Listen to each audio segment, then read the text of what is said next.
Thanks.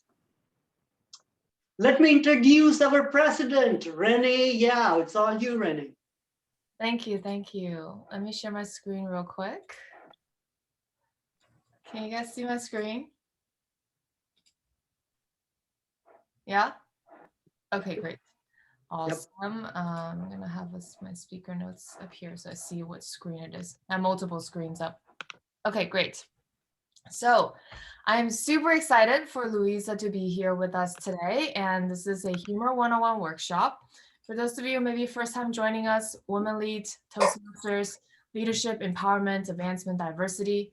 You can find us and learn more about us on womenleadtm.com. And our mission statement is to provide a safe place for you to practice your public speaking, become the next future leader, and to help empower each other and find our voices and share our ideas across culture. Here are many of our officers that you will get to interact and meet with, and also founding team members. So I want to thank everyone for making this organization a success. And Abhijit is our VPE, so if you have not submitted your talks yet, please do submit it here, and I'm gonna put it in the chat window. And hopefully all of you guys have already submitted it. A quick announcement before we turn to Luisa, because I know sometimes people like to drop off early.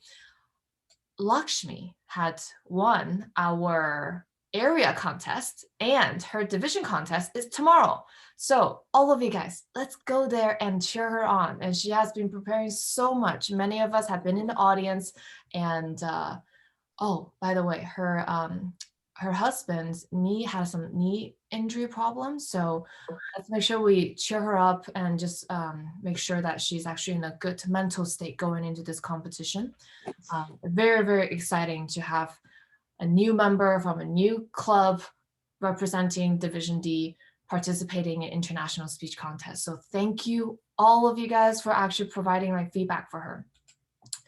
After Luisa, we have next Wednesday, April 14th, effective women leadership theme for our main event, main Toastmasters meeting. And then the Friday, we have a burnout workshop.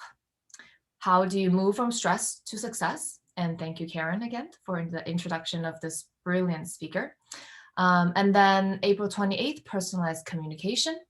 And if you are interested in joining us on any of the social channels, we are on Slack, and LinkedIn, Facebook, Twitter, you name it. And Kushbu, our VPPR, also will send out our WhatsApp link to those paying members as an exclusive offer. All right, that is me. I will turn it back to our Toastmasters of the evening.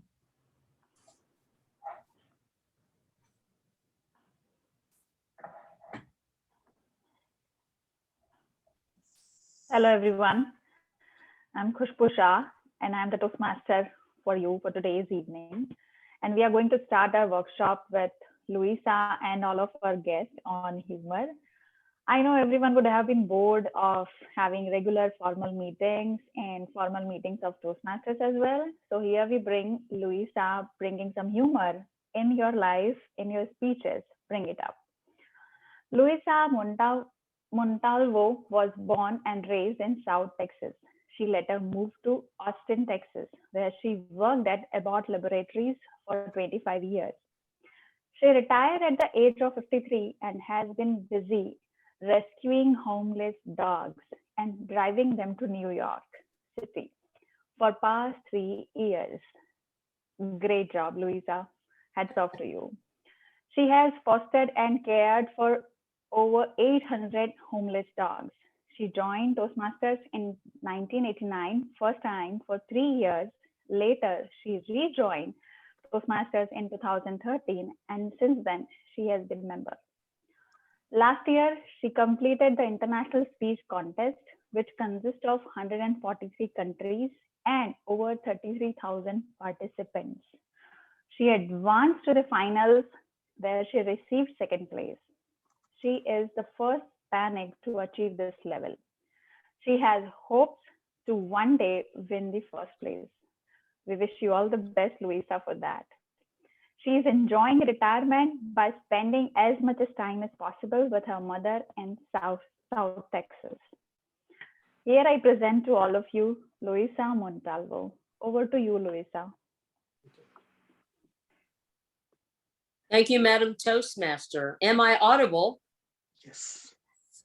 Excellent. When you hear humor, what actually is humor? I believe we're going to show a video. Yes. Excellent. First impressions. First impressions, Luisa Montalvo.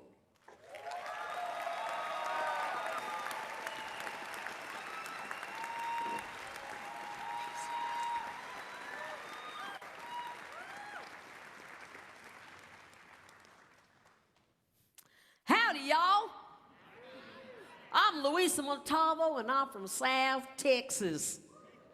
In South Texas, we ride horses, we carry guns, we all own a ranch, we got an oil well in our backyard.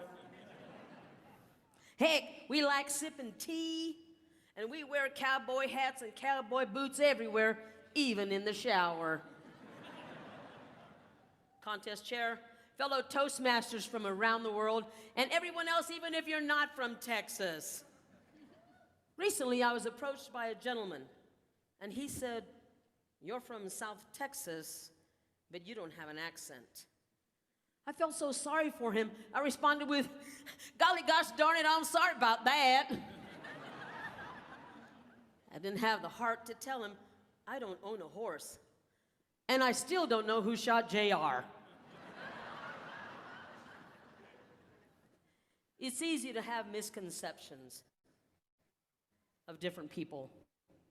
You see, we are influenced by social media, movies, and television. I myself am still trying to break any stigma related to my race. You see, I want what everybody else wants, a level playing field. For 28 years, I lived in South Texas, and that was my security blanket. And then I moved 6 hours north to Austin, Texas, and didn't realize I was about to have a life learning experience. Now, I'm the kind of person that will actually pull over and help you change a flat tire. I'll even pick up hitchhikers and give them a ride. And one day, I was driving home from my brand new job. Traffic is going its usual 5 miles an hour. And up on the hill, I noticed a woman with long black hair, khaki slacks. She was rummaging through the trunk of her car that was pulled over. I immediately pulled over to assist because I noticed she had a flat tire. I was so excited to help her, and imagine my surprise when he turned around. He was a young Hispanic male, tattoos up and down his arms and hands, across his chest and up his neck. He had an unkept beard and a bandana that covered his entire forehead. Hey, you got a yak or something I can borrow? He must have noticed the shocked look I had on my face, because then he said, hey, you know me? No, sir, contrary to popular belief, we don't all know each other. And it's pronounced Jack, not yak. Hey, you going to give me an English lesson, or you going to help me? No, sir, I'll help you. And that's when I realized I was afraid of him. I thought, he wouldn't do anything to me in broad daylight out here, would he? I slowly walked backwards to the trunk of my car, just in case. But then I thought, wait a minute. I need to go on the offensive. I need to make him be afraid of me. I rummaged through the trunk of my car. I found an old beanie, a tire iron, and a hammer. And just in case, I pulled out the Mexican international symbol of peace, the rosary. As I approached him, he said, hey, you're just gonna help me change my tire, right? I said, yes, but you don't want to mess with me because I know Mexican judo. Mexican judo? What's that? I said, you don't know if I got a gun. You don't know if I got a knife. You don't know if I'm crazy. Oh, no, no. I just can't get my tire off. I took my hammer, took my crowbar. I pulled out the tire, put on the new one. Under 5 minutes. He said, wow, that was amazing. Thank you. He said, my name is Jesus. Of course it is. I shook his hand. He said, hey, I don't have any money to pay you, but I could tell you a yoke.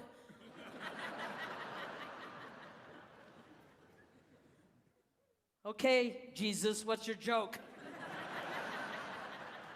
He said, okay, you're gonna love this, you're gonna love it. Okay, ready? You ready? Okay. Two Mexicans walk out of a bar. It could happen.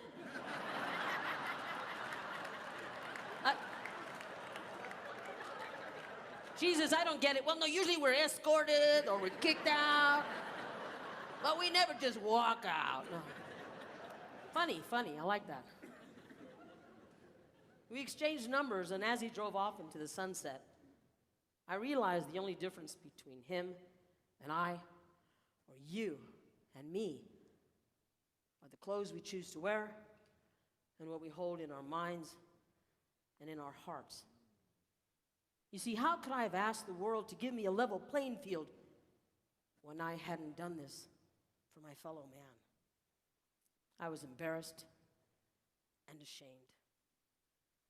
We are living through troubled times right now, and it seems like we're always living through troubled times. So I ask you to join me, and please let go of the first impressions, the misjudgments. You see, when I was a little girl, my mother asked me if I knew what I wanted to be in life. Mom, I'm only 8. She said, Luisa, whatever you do, make the world a better place. I am Luisa Montalvo, and I'm trying.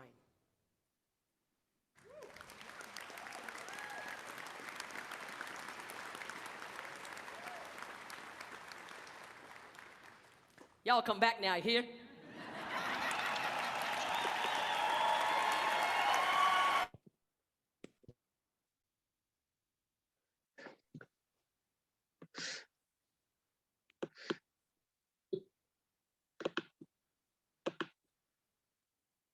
Thank you so much for that.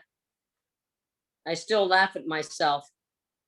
And actually, when you stop and think about humor, what is the definition of humor? My definition of humor is not expecting what you're not expecting.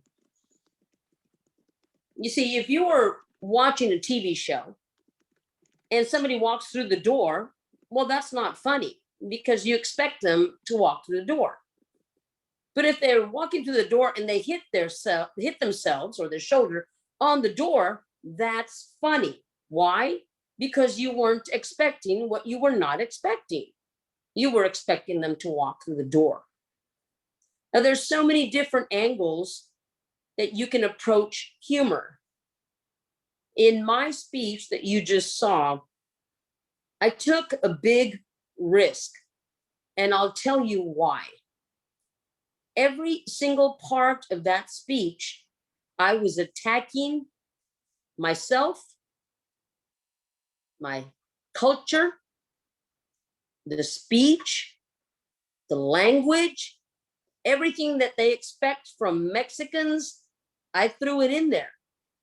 So if anything, I could have been offending all the Mexican people that were watching the speech.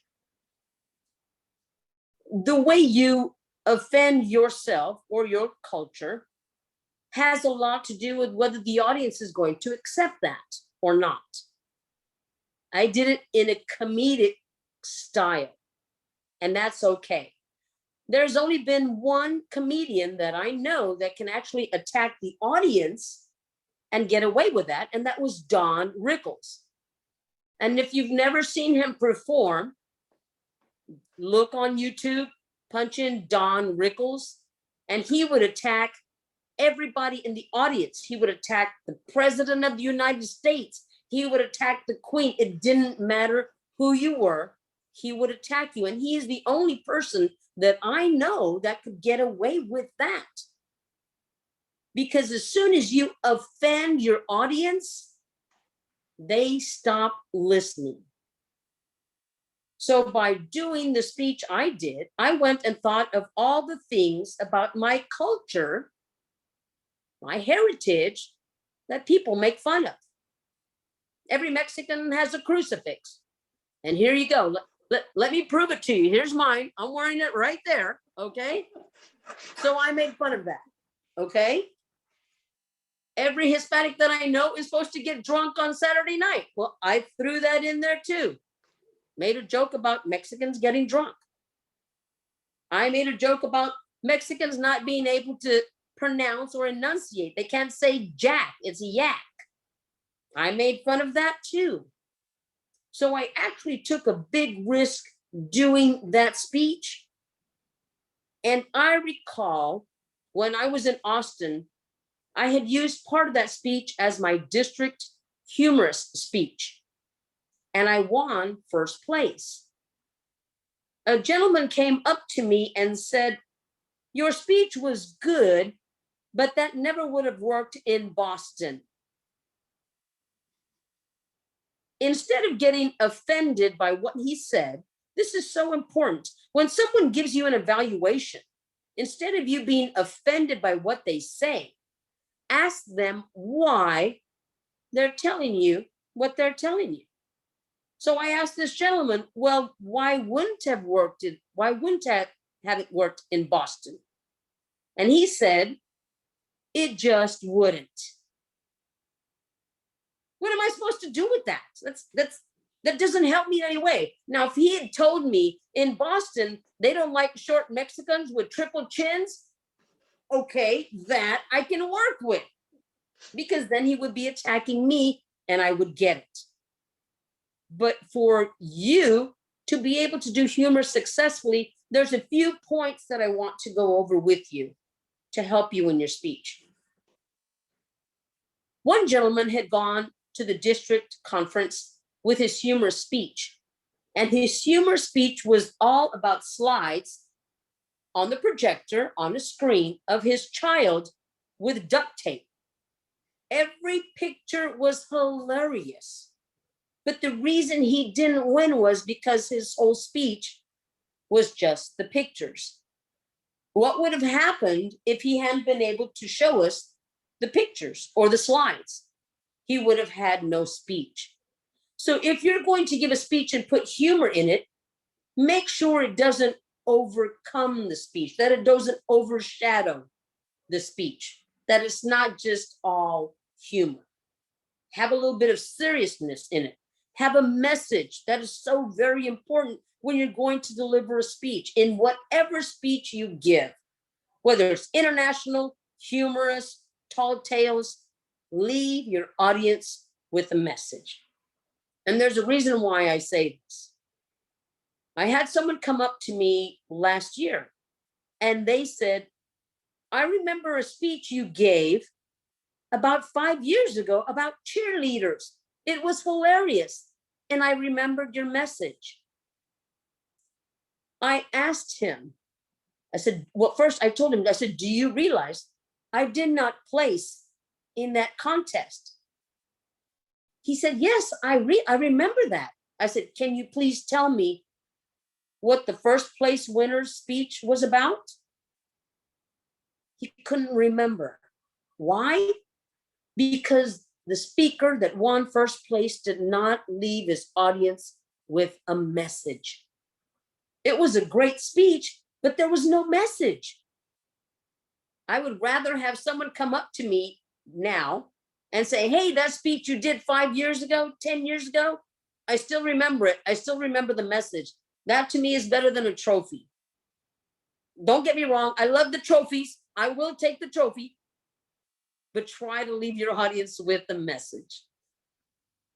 Another thing that you want to do when you're going to tell a joke, if you look at all the really good comedians, they don't laugh at their own jokes. They deliver the line, they wait for the audience to react.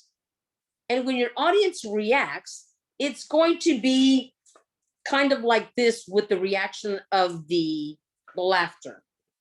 It's going to start here, it's going to go up, then it's going to come down. And right when it's about right here, that's when you want to start speaking again.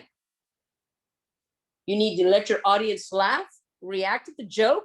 When it comes back down, right before it gets to almost quiet silence, that's when you start your next line. If you wait too long, your audience gets a little nervous and wonders, did you forget your speech? Did you forget your line? But you want to give it that bell, which is that bell curve. Let them laugh, keep them laughing. When it starts to go back down, right before it's almost completely silent, that's when you start your next line, your next joke, your next reaction, your next whatever you're going to go into in your speech. Now, some people want to add comedy, but some people can be offensive with their comedy. You don't want to offend your audience. Let me give you an example. There's a line that I'm probably going to use in one of my future speeches that I made up. And of course, they tell you, you don't talk about religion, you don't talk about politics, you don't talk about sex, you don't talk about certain things you just don't talk about. However, what if I mention something but make it funny? Is that okay? Let me give you an example. In my speech, one of my speeches, I talk about my trip to the world stage, to the finals. It took me 7 years. That means 6 times I lost at district. And I remember the first time I lost, I thought I had the perfect speech. I should have won. And I remember driving home and I was crying and I said, my God, I wanted to win. And the reason I say, my God, is because I don't want to offend some of you. I want to offend all of you. You see? That to me is okay because of the way I approached it. Now, I didn't make fun of your God. I didn't make fun of my God. I just made a joke about religion, and it was general. So to me, that works. Just be very careful when you do throw any joke or humor about religion or politics, because that can go either way. You can either lose your audience entirely, and that wouldn't be a good thing. Now, there's another thing that I like to do, and it's what I would say maybe is a practical joke. To me, those are funny. You can describe the situation, your audience gets into it, and it's humorous. Let me give you an example. I had my niece and nephew over at my house every summer for about 15 years. Every summer they would come over. And I would live to be able to play a practical joke on them. Remember, humor, not what you're expecting. I remember I was in the kitchen washing dishes and I came up with an idea. I had just finished eating Oreo cookies. And if you don't know what Oreo cookies are, it's 2 little chocolate wafers. And in the middle is this white cream. So good. But when you eat an Oreo cookie, all that black cookie stays all over your teeth. Oh my goodness. You don't want to smile or take a picture because you're going to look terrible. That's when I came up with the idea. I could see my reflection in my window when I was washing dishes. And I laughed and I thought, oh my gosh, I look horrid. I run to the restroom. I grab a Q-tip. I take the Q-tip I rub it all up and down my teeth. So now this Q-tip looks really bad. I go and I put it in my ear and I hold it there and I start yelling, ow, ow, oh my gosh, ow, ow. My niece and nephew come running into the kitchen. They're like, Aunt Luisa, what's the matter? What's the matter? And I said, oh my goodness, I got something in my ear and it really hurts. They said, what is it? And I don't know. I said, I don't know. And I take it out and I show them and they go, oh my goodness. They almost passed out. And then I went, oh wow. And then I sniffed it and then I licked it and they went, ah. Oh my gosh, I thought they were gonna pass out. I was dying, rolling in laughter. That to me was the funniest thing. You know what? If you want to, you can try this on your kids. I guarantee it's gonna work. It will work, trust me. So that's kind of a practical joke. And just to tell you about it, I hope you got a good laugh. And that is also humor. There's another story I'd like to share with you. And the reason I'm sharing this with you is because with humor, I think through everything we've been through in the last year and a half, we really need humor in our lives right now. So the whole point of this next story is whoever is in your life that makes you laugh, you need to keep them in your life. You need to spend as much time with them because that is really what we need right now. The one person that can always make me laugh, I don't care what the situation is my brother. He is hilarious. I think he looks for ways to make me laugh. He's my big brother, so he's taking care of his little sister. It's the day of my father's funeral. That right there this shouldn't even be funny because it's the day of my father's funeral. I have told my mom I want to be one of the people that will carry my father's coffin to his grave. And she said, okay. My brother is also going to help me carry my father's coffin to his grave. My brother has long, beautiful hair, goes down almost to his back, but he always wears it up in a ponytail under his cap. So if you don't really know him, you don't know he has long hair. My mother told him, I don't want you wearing a cap to your father's funeral. So my brother said, okay, Mom. So he let his hair down. Now, my brother is about 5'5", and I am 5'1". My cousins who are helping me carry my father's coffin are all about 6 feet tall. They're all behind me, all 4 of them. So instead of my father's coffin looking like it's being carried like this, with my brother and I being short up front, my dad's coffin looks like it's about to go into the grave any minute. We're walking to the grave, my brother on one side and I'm on the other side. We're holding my dad's coffin. I look up and I can see my mother looking straight at me. Just then, my ankle twists and it looks like I'm going to fall. And I was okay, but the gentleman telling us to keep coming, the funeral director, said, stop. He said, ma'am, are you okay? Do you need help? I almost got offended. Do I need help? No, I don't need help. I just twisted my ankle. I'm fine. I said, no, thank you. And he started to do this. And my brother says, stop. Aren't you going to ask me if I need help? Oh my gosh, my cousins start laughing. I'm cracking up. My brother's cracking up. The funeral director is laughing and we are having a great time. And I look up and I see my mother and she's like, oh my gosh. Again, my father's funeral and my brother has me laughing. I guess we all have maybe some personal stories that to us were humorous. Realize that if you're going to share that with the audience, you're going to almost have to bare your soul. You're going to have to talk about things that maybe you're uncomfortable talking about. Maybe you're overweight. Maybe you're missing a tooth.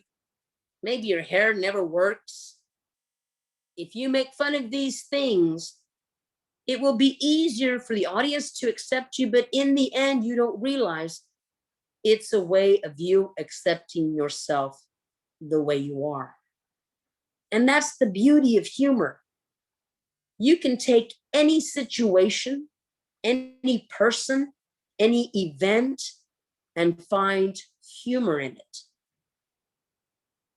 I hope I've helped you realize that any way you want to, any way you can put humor into your speech. Realize if you're going to offend, make sure to offend yourself, not your audience. Realize that if you are going to put humor, you may have to bare your soul, attack yourself to be accepted by your audience. Never attack your audience. If you're going to use humor, try to make it to where it's not offensive to anyone or it's offensive to everyone. That's the trick. That's the key. Never laugh at your own jokes. That's not funny. And remember to give your audience enough time to react to your humor, to react to your joke. And right before it goes silent again, start with your next sentence. These are just a few of the things that I can think of that might help you. Realize that in every speech you give, whether it's for international, humorous, tall tales, whatever it is, add just a little humor.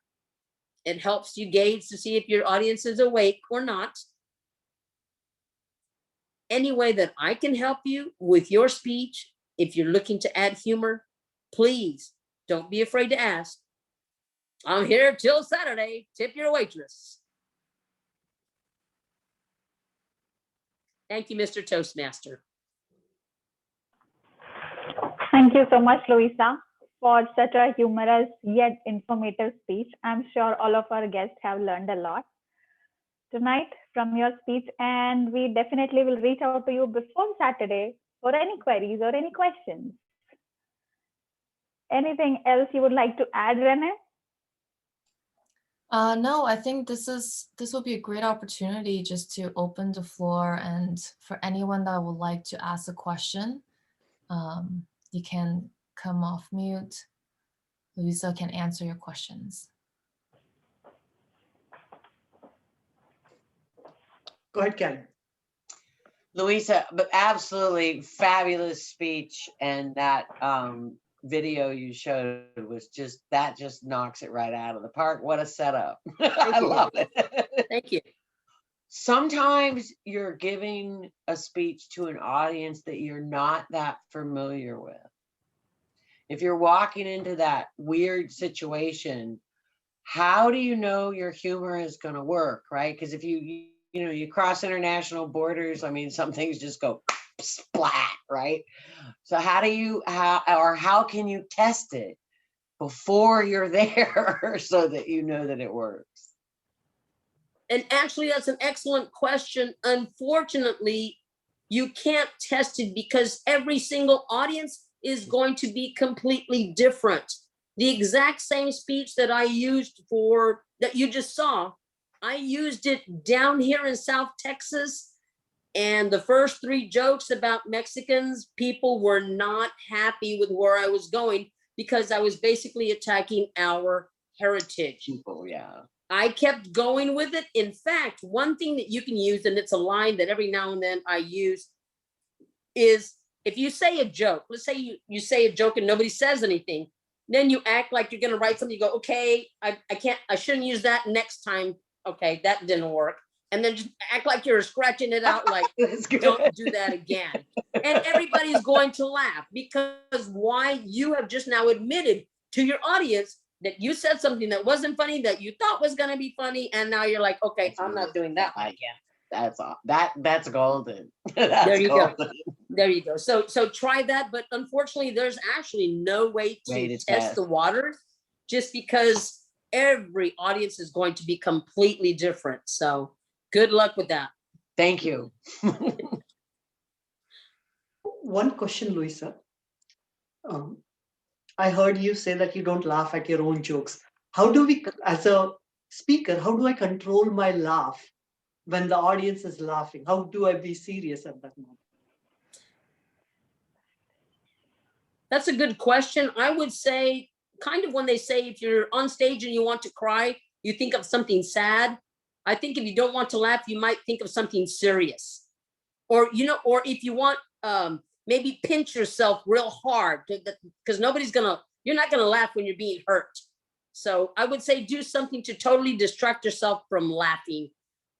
To me, that's what my father taught me. So it's a golden rule for me. If I see a comedian laughing at himself, it's kind of like -2 points. Not that he's not going to be funny. And one comedian that I truly admire always laughs at his own jokes, and it drives me crazy, is Dave Chappelle. I think he's hilarious, but he laughs at his own jokes, and it drives me crazy. It could be just my rule. If you want to laugh at your own jokes, go ahead. I think you being able to show restraint, that you're not laughing at something that they should be laughing at, to me, that makes it funnier. That's just me. I don't know. Pinch yourself, hurt yourself, do something. I don't know. I have a question. For your Yes. impression, that speech, did the key message come first, or did the material of changing the tire come first? And how did you weave both together into the final version of the speech? A great question. And this is something I should not admit or should not let anyone know, although a few people know. The night before I gave that speech on the final stage, I had a completely different speech rehearsed that I was going to give. It was going to keep all the middle part of changing the tire, but I was going to talk about my grandmother in the beginning, and then I was going to talk about her in the end and show how there's racial differences. And for some reason, the night before, I'm there in the hotel room, and I told myself, Luisa, this isn't going to work. It's not going to work. So I remember looking at myself in the mirror, and I had my hat, and I put it on. I said, howdy, y'all. I'm Luisa Montalvo from South Texas. And my roommate, she's my 90-year-old mentor, she starts cracking up, and she's in the shower, but she's listening to me, and she hears me, and she's laughing. I'm like, that works. So from there, I started writing. So with the question you asked, I already had the message. The message was about racism, I guess. And the only thing that I wanted my audience to take away from that speech was, since I admitted that I was a racist, I was hoping my audience would stop and say, I've done that too. I guess maybe I'm a racist too. That's the only thing that was the message I wanted my audience to grab, is that they thought, well, she's admitting it. Yeah, I've done that too. And with that, becoming aware of, we are actual racists. I don't know anybody who isn't. Even my mom is a racist, okay? And my mom's 89 years old. So everyone's a racist, and just trying to not be one is the only message I was trying to get across. Great question.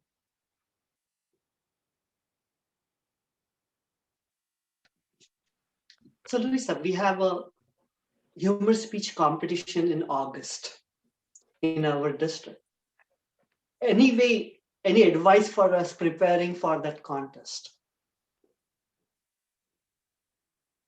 Are you asking about whether your district should prepare for the contest, or for the competitors that are competing? Competitors that are competing. The competitors that are competing. Yep. The best advice I think I can give you is, if you already have your speech, well, first of all, have your speech solid. Know where you're supposed to be when the green light comes on, know where you're supposed to be with the yellow light, and know where you're supposed to be with the red light. The beauty of Zoom is that when people laugh, you don't have to stop speaking because you don't hear them laughing. You do see a few of them responding. You might want to wait a few seconds and then continue, but know your speech, front, back, in, out. Know where you're supposed to be at the green, yellow, and red. Unfortunately, one of the competitors that I competed against in 2019 was also competing this year, and he went overtime by, I think, 6 seconds. And to make it all the way to the finals and go overtime, I thought that was just devastation. That was just that was so hard to watch. Another thing is practice your speech in front of everybody. Right now you have Zoom. You can go around the world to Saudi Arabia. You can go to Europe. You can go to Georgia. You can come to one of my clubs and present your speech. And every time somebody gives you an evaluation, don't get offended.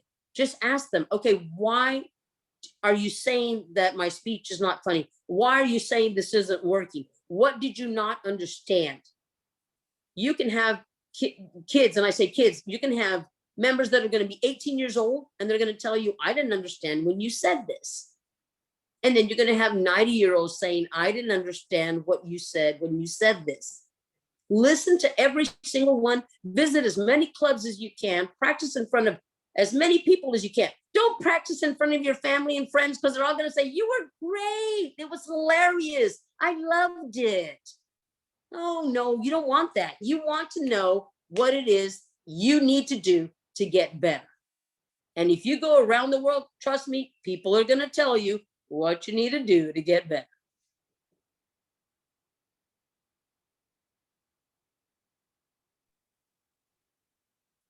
Thank you, Luisa. Thank you.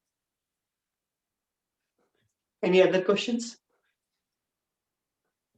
So, Luisa, I had one question. This is Yes. Priya. So you had weaved your real story into this speech. So how do you recommend that that we can add our own stories to make it more humorous? Do you have any tips, or will reading more humorous jokes or humor in the books? How do you incorporate that in your speech?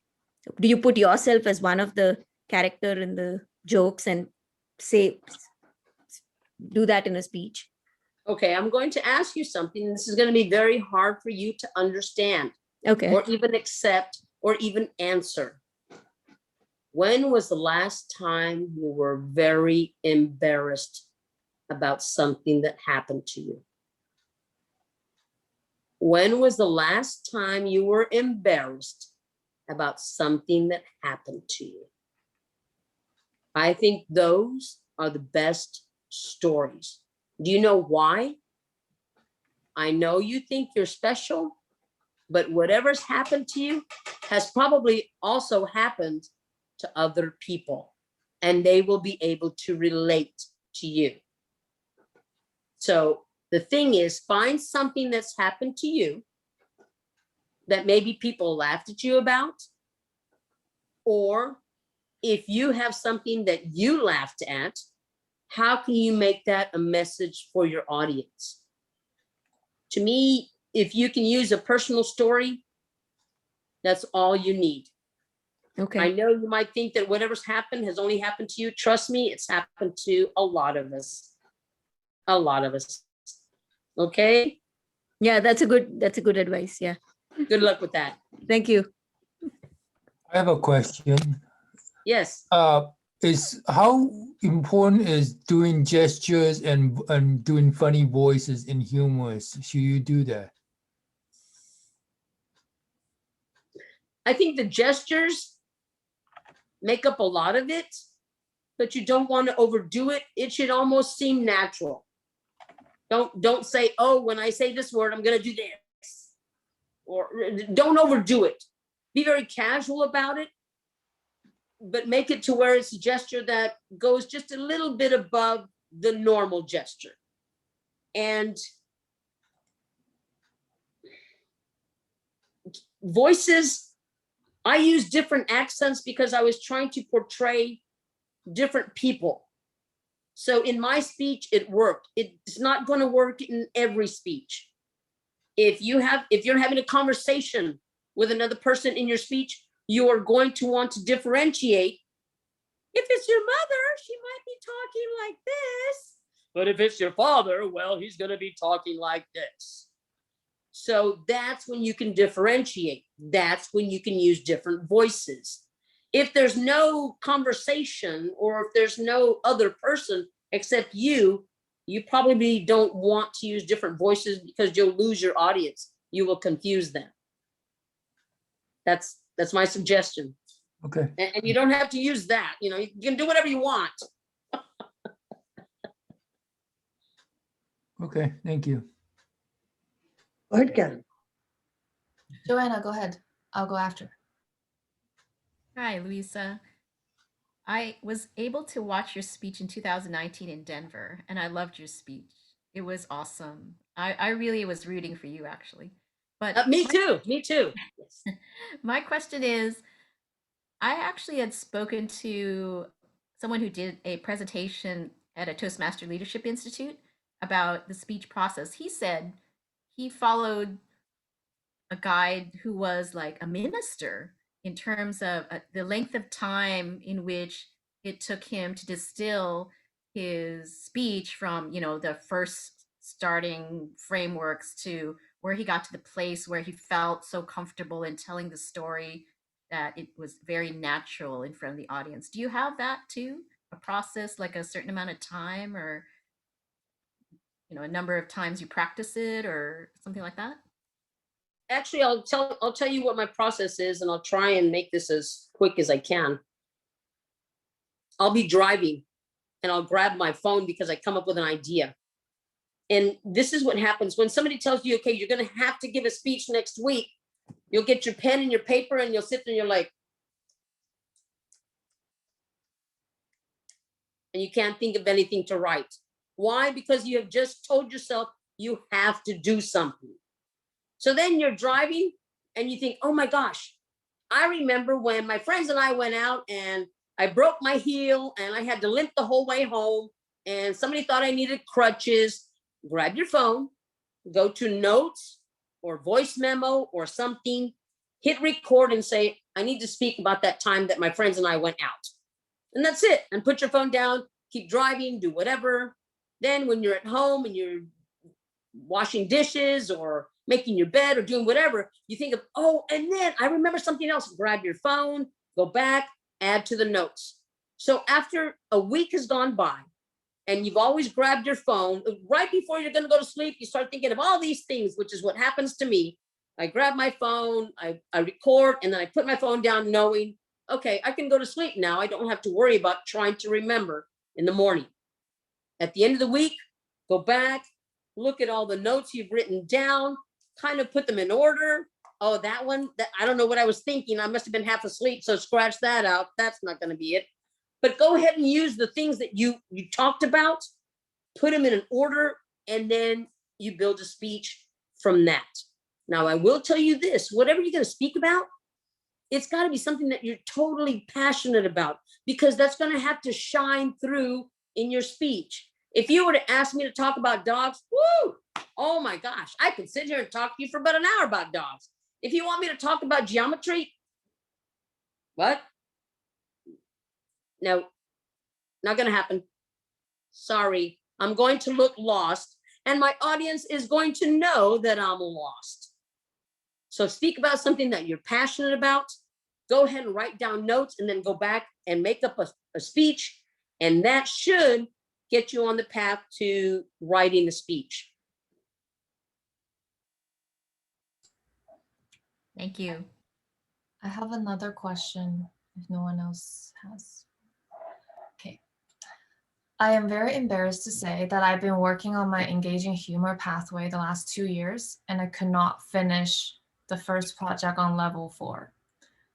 And Oh, I have to say, okay, wait. That right there is hilarious. Do you see? That's the most embarrassing thing in your life. And you're like, you know what? I hate to admit it, but I'm still on my pathways. I've been on this pathways 2 years for humor. I can't get it. yeah, My gosh, that was hilarious. I'm laughing at you already. Go ahead. I'm listening. thank you. So this level, this project specifically is you're supposed to deliver a 2 to 3 minute speech, kind of like an impromptu speech based on the 12 topics that are listed here. First one, for example, you have unexpectedly won an award or other recognition. You're asked to say a few words. So I think it's just a whole series of table topics. But when I look at the whole list, I don't know, my body just froze. I feel like nothing has come to mind. Nothing I say is funny. How do you overcome this so I can actually finish my pathway? God damn it. Okay.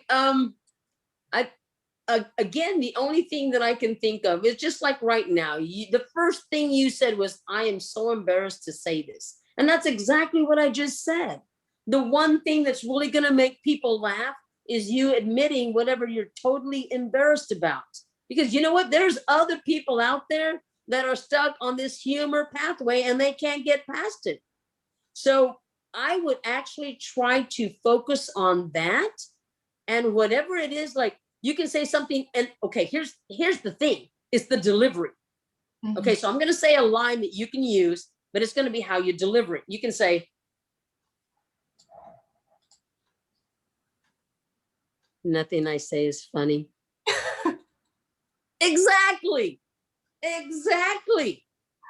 It's the way you deliver it.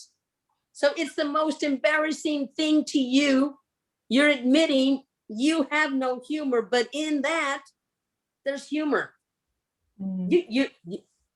You're almost there. You're almost there. You just don't realize it. If you want to, I can send you my email. If you want to send me anything, I can look at it. I can listen to it. I can try to help you, but it's got to be authentic. It's got to be you. Okay. Okay. The main thing is like these topics are like, they're just not funny. I can't. Like they're just, because you said, right, like have to find a topic that you're passionate about and you can talk about it. And I just look at these impromptu speeches. I was like, oh my God, please don't try. Humor is already hard enough and I have to write something that's actually funny to a topic that I'm not interested in. I'm just like, oh God, I'm giving up.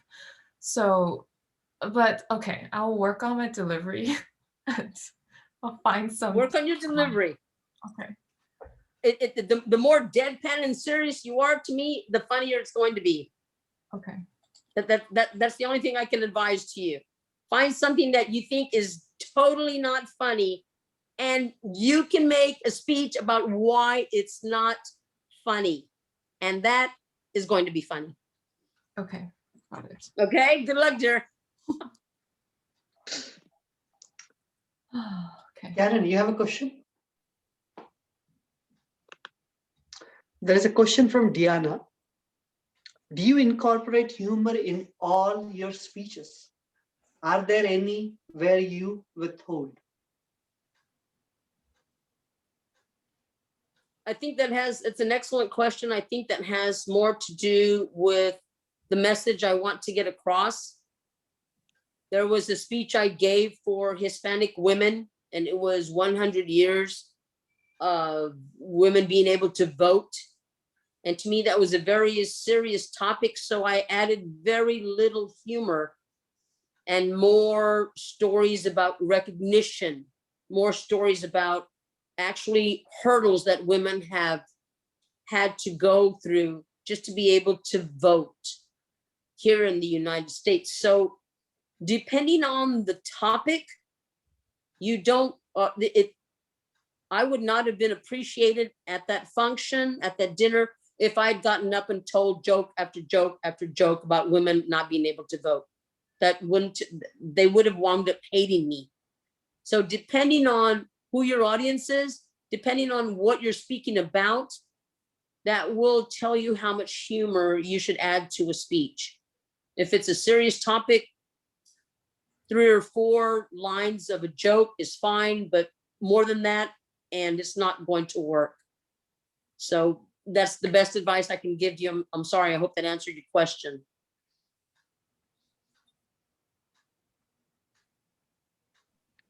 Thank you, Luisa. Karen, you had one question last time you raised your hand. If only I could remember it now.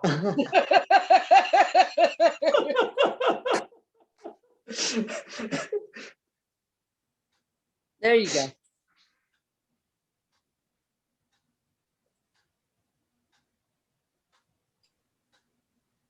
If there are no- anybody has any other questions or they think of something later, they're more than welcome. You're more than welcome to try to get a hold of me through my email. It's very tricky. My email is my last name dot my first name at yahoo.com. So it's montalvo.luisa@yahoo.com.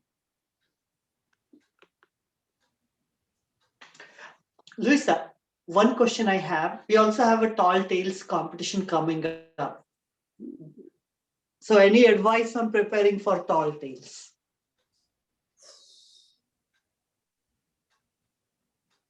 I realized when I entered the Tall Tales contest a few years ago that I had zero imagination, because that's exactly what you need for Tall Tales. And I knew I had zero imagination because I actually had to use a situation that happened in my life as a tall tale. The gentleman that won first place made up something about him being a pirate, and it was hilarious. So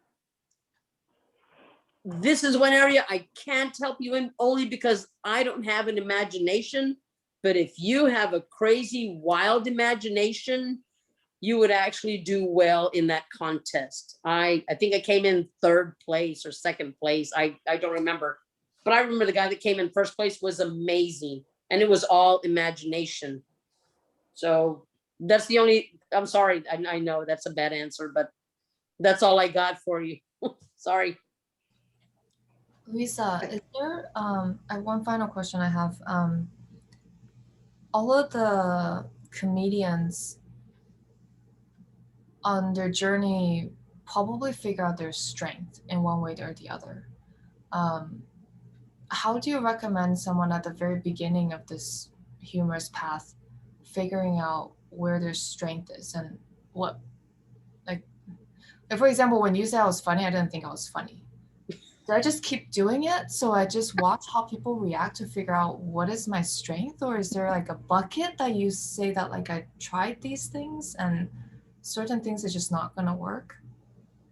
That's a very hard question to answer. What I've realized I will do is I will spare no expense to make an audience laugh. If I have to look like a thug and I put on a beanie and I've got a crowbar and a hammer and I look like I'm about to, in fact, it doesn't matter. That's my goal, is I will do anything to make you laugh. I will try my hardest. Now, when you think you aren't funny, that's a really tough question, because you don't know where your gauge is. You don't know what it is. Are you willing to put on something to make people laugh at you? And are you going to be okay with that? Are you going to be able to say something and have people laugh at you and you're going to be okay with that? See, a lot of the humor part is, are you going to be strong enough to admit something you're so embarrassed about, but when you talk about it, people are going to laugh at you or with you, and are you okay with that? That's what you're going to have to ask yourself. Me, if I can fall on stage and it's going to make people laugh, I'll fall twice. I'll do it again just because it's making people laugh. If I have to wear something or look stupid or do something crazy with the way I look, I'll do it if it's going to make people laugh. It does not matter to me. The laugh is what I'm going for. So that's a hard question. You'll have to ask yourself what it is you think your strength is. Again, if you get up there and you have no reaction and you say, I'm not funny, And it's just, you know, and you don't react, that your audience is going to laugh just because you don't think you're funny. That's a really tough question. I wish I could help you more on that, but it's gonna have to Luisa, be whatever I have a tip for Renee. okay. I got asked to participate. They said, we want to get like 3 people up and they'll talk about how they do humor in their speeches. And you're one of them, Karen, because people think I'm hilarious. But I had no idea why. I actually had to go out and interview people to ask what makes me funny. And what makes me funny is I point out the obvious, right? And I make fun of it. And people laugh like fools. And I can't help it. I just do that. I can't stop doing it, but I couldn't use other kinds of humor because people think I'm funny. And then so I have signed up for the humor path.